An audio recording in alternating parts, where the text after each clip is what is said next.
எப்படியோ நான் karate class எல்லாம் போயிட்டு வந்துட்டேன். இங்கே பாருங்கள், எல்லாத்துக்குமே வந்துட்டு பார்த்தீங்கன்னா வெளியே செம மழை, கரண்ட்டு போயிடுச்சு.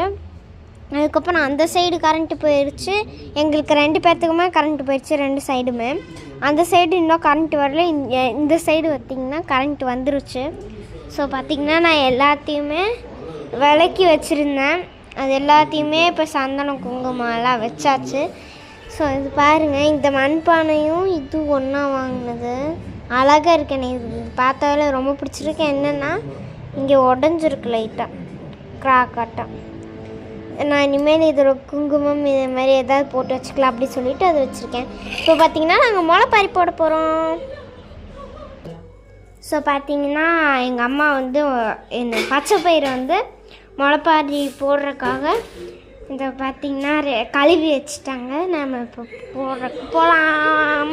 எங்கள் அக்கா வந்து நாடகம் பார்த்துட்ருக்கா.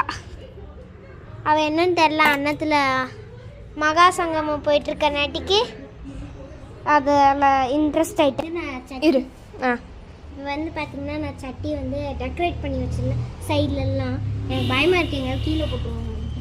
இதில் வந்து மண் போட போகிறேன்.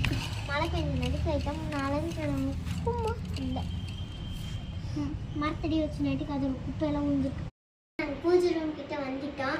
வெளியே இருந்தேன். இப்போ வந்து நம்ம கொஞ்சம் லெவல் பண்ணிவிட்டு அதுக்கப்புறம் நம்ம தண்ணி தெளிக்க போகிறோம். பார்த்து கீழே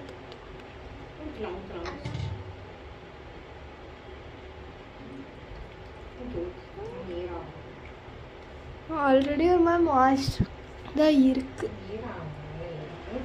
எல்லா பக்கமும் வர மாதிரி இருக்கு.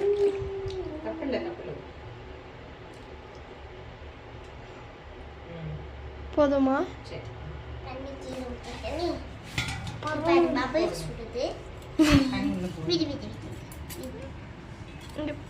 பச்சை பயிர் ஊறிச்சா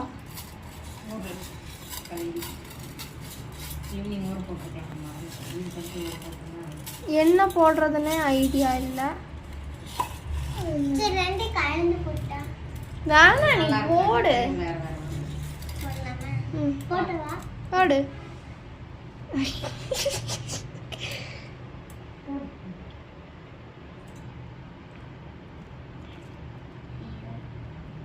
ஐயோ சொல்லாத.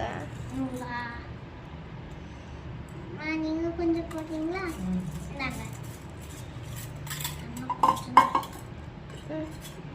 அவ்வளோ அம்மா போட சொல்.